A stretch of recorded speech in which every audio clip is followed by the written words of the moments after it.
Good morning, students. Welcome to Psychology 608. It's me. I'm getting my homework ready for school, drinking my cup of tea. But the house is still in Christmas mode, you know? So there's still the jigsaw puzzle, crock pot, getting ready to make chili. Ooh, Christmas candy. Yum, yum, yum, yum, yum, yum. Look at this. Yesterday, this is what the kids made, the gingerbread houses. Did they turn out cool? This is what I really want to show you. It's so beautiful. You all, we live in such a beautiful world. So here's what happened. It snowed. You probably might see that, you might not.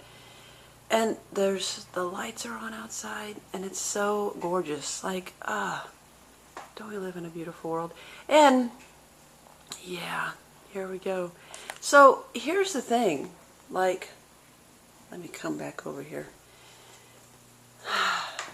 So here's the thing. It's hard to leave all this and get back to the world of, the world of work and school. But the fortunate thing is that I really love my job. I love to teach. I really like students. So if we have to leave all this and go back to something, it's a good thing to go back to school. So, officially, a welcome to Psychology 608, Applied Developmental Psychology.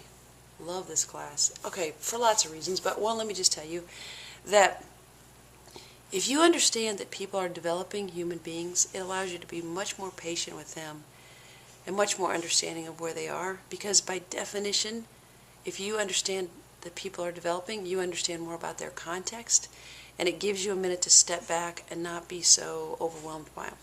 Case in point, yesterday, in another video of all the chaos, it's much easier for me to deal with children when I understand, they're just being 8-year-olds, they're just being 10-year-olds, they're just being 12-year-olds.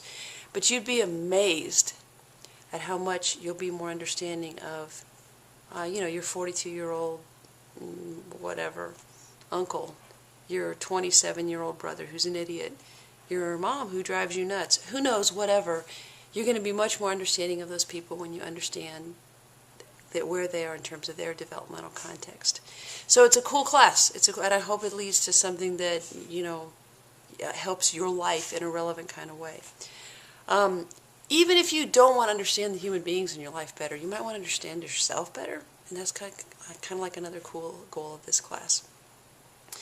And perhaps you might want to understand your clients better. Now, I know people always think, well, developmental psychology is only relevant to children. No, not true. If you are going to work with clients of any age from 0 to 114, this class can help you. Hi, this is Tiger. Tiger, they want to see you. You're famous. Meow. Don't knock that podcast. Don't knock that video thing off. Seriously, don't knock that off. Okay. That's Tiger. We have another cat, Buckeye. You'll meet him later. So it's really a relevant, cool class. The content material is really cool. The class is really cool. Now the next thing you're going to hear, crazy chaos. We live by a train track. There's the train going by. Can you hear that? It's the train. You get used to the train, I promise. So the class content is really cool because it's really relevant. The other thing I'm always going to be pushing you on is big critical thinking stuff. You know what I mean? I don't just want this to be a content-focused class. I don't just want it to be a bunch of facts. Now, the facts are important because of every class I teach, this class is like EPPP is all over it. Why would that be so? Well, it would be so because it's easy for the EPPP test creators, it's multiple choice test, right? It's easy for them to assess and tap into all of the multiple choice-ish stuff that's in developmental psychology. So you do need to know the content, and we are going to have multiple choice quizzes around that content. It helps you learn it, okay? But please, let's not stop there. How dry and awful of a class would it be if we just stopped at content? You've been there, right? You've had those classes. We don't want to do that. What we want to do is move past content and get into critically thinking about the content. Here's how your brain works best, right? You fill your brain with little dots of information, right? Okay, fine. They're just irrelevant dots of information, right? Little neurons taking up space in your brain using all this stupid facts that you think, I'm never going to use these facts. The fun part begins when you start putting the facts and little dots together, little neurons together, and they start having parties with one another, and they start talking to one another, and the information connects to something relevant from this class to this class to this class to this class, this part of your life to this part of your life, that's what gets exciting, and that's what we want to do in this class is that critical thinking where we start to think about, well, what does this, what would Piaget say about Montessori schools? What would he think of that concept? What is the best way to deal with the aftermath of the Connecticut shooting? You know, what do children need? What do 6-year-olds need? And what do their brothers and sisters need? And what do their parents need in terms of developmental needs to get back to some sort of normalcy, right? That's what everyone's talking about. So, it's the more things you know in your brain, the more dots you can connect, the more it gets really exciting. Now the cat's on the counter. I might have to deal with that. Anyway, we'll have to let him go for a minute. So, I've kind of got sidetracked a little bit, but it's a really cool subject, really cool class. Big changes that I've made to the class over the couple last years. One is this class used to go from birth to adolescence and then stop. That didn't make any sense to me. As if you stop growing in adolescence? Really? Really? I'm 46. I'm still changing and growing. So one of the big changes in the class is it no longer stops at adolescence. We go all the way from birth to death, and we talk about limited, there's less research with adults, by the way, but we talk about some adult developmental life cycles and emerging adulthood and some of those kind of things.